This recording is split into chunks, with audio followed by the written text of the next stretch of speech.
যত দিন যাবে মানে তোমার ছোট থেকে বৃদ্ধ বয়স পর্যন্ত তুমি মানে মানে করে দেখবে যে এর মধ্যে অনেক থাকে মানে ধোঁকাটাই বেশি থাকে। কিন্তু সেগুলোকে মানে গায়ে লাগালে চলবে না।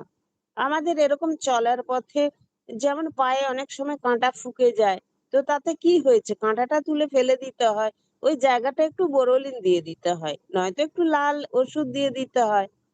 এরকম চলার পথে পায়ে কাঁটা ফুটবেই প্রত্যেকটা মানুষের। কিছু করার নেই। চোখের সামনে সেই বেইমান মানুষগুলোকে দেখতেও হবে, তাদের সহ্যও করে নিতে হবে। নিজেকে শিখে যেতে হবে যে কিভাবে কার কতটুকু করলে ঠিক থাকা যায়। মানে কাউকে 100% না দিয়ে তুমি 50 দাও, 60 দাও, 70 দাও, ঠিক আছে। 100% দেয়া চলবে না। 100% দিলে কেউ তার মূল্য দেয় না। আমার খুব ভালো মানে অভিজ্ঞতা